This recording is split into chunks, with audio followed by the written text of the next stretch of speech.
मैनपुरी में सपा सांसद डिंपल यादव ने एक बयान दिया है, जहां पर उन्होंने राम मंदिर प्राण प्रतिष्ठा कार्यक्रम पे जाने को लेकर अपनी टिप्पणी भी दी है। वहीं पर उन्होंने कहा है कि हमें न्योता नहीं मिला है।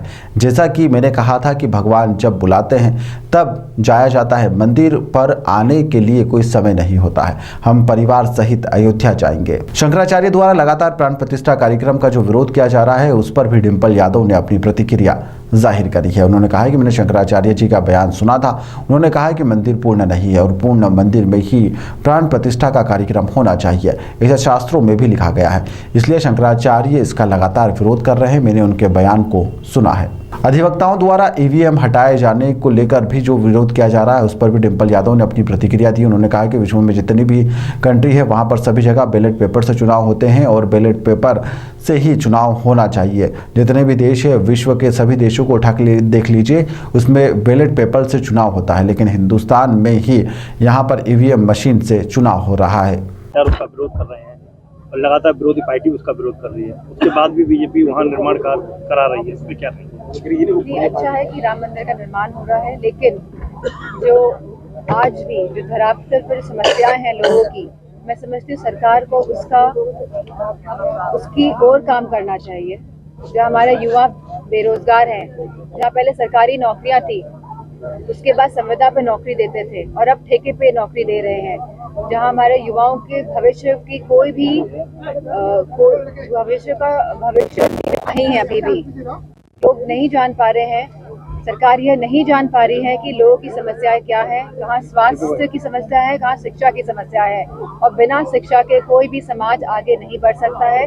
अगर सरकार चाहती है कि समाज आगे बढ़े तो गांव-गांव में अच्छी शिक्षा की ओर सरकार को काम करना है। आपका लगातार दौरा हो रहा था और आपने कहा था कि अयोध्या में जाने को लेकर कि हमको अगर न्योता दिया जाएगा तो हम अयोध्या जाएंगे। वहाँ के शंकराचार्य द्वारा आपको न्योता दिया गया है मेंथ के द्वारा, उसके बाद अब नहीं जा रही, इसका क्या? मुझे कोई न्योता नहीं मिला है और जैसे मैंने कहा, जब भगवान बुलाते हैं तब जाया जाता है मंदिर। और आने वाले समय में आप देखेंगे कि हम सब परिवार अयोध्या जाएंगे। शंकराचार्य विरोध कर रहे हैं राम मंदिर में जो रामलला की प्राण प्रतिष्ठा हो रही है, इसको किस तरह से देखते हैं? लगातार राजनीति हो रही है। मैंने 2024 के चुनाव शंकराचार्य जी का बयान सुना था और उन्होंने कहा है कि मंदिर पूर्ण नहीं है और पूर्ण मंदिर में ही प्राण प्रतिष्ठा का कार्यक्रम होना चाहिए, ऐसा शास्त्रों में लिखा गया है। इसीलिए शंकराचार्य लोग इसका विरोध कर रहे हैं। मैंने उनके बयान सुने। अधिवक्ता लगातार अधिवक्ता ईवीएम को लेकर विरोध कर रहे हैं कि ईवीएम से चुनाव नहीं कराना चाहिए। उसके बाद भी सरकार कानों में रुई लगा के बैठी हुई है। मैंने पहले भी इस बारे में कहा है कि जितनी भी हमारे विश्व में विश्व की जितनी भी हमारी कंट्रीज हैं, वहाँ सभी जगह ईवीएम जहाँ चुनाव होते थे वो वापस बैलेट पेपर में आ गए हैं।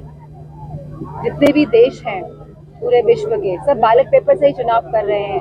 अगर हमारा हिंदुस्तान भी आगे बढ़ रहा है तो मैं समझती हूँ कि बैलेट पेपर से ही चुनाव होने चाहिए। मैडम, को लेकर क्या कह रहे हैं?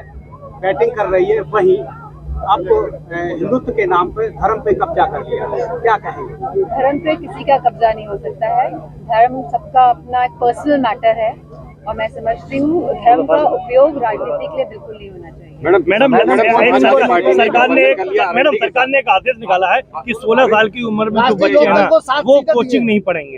राष्ट्रीय लोकदल, मैं समझती हूँ सरकार को आंकड़े देखने चाहिए। जो एनसीआरबी के आंकड़े आए हैं 2020 की लगातार कितनी बेटियों के साथ बलात्कार हो रहे हैं, लगातार ऐसी जो विक्टिम्स हैं उनकी हत्याएं कर दी जा रही हैं, लगातार हत्याएं हो रही हैं पूरे प्रदेश में। और अगर आप गांव-गांव जाएंगे तो आपको पता चलेगा कि कितने कब्जे हो रहे हैं जमीनों में। तो मैं समझती हूँ सरकार को अपना दृष्टिकोण बदलना चाहिए और लोगों की समस्याओं का समाधान करना चाहिए।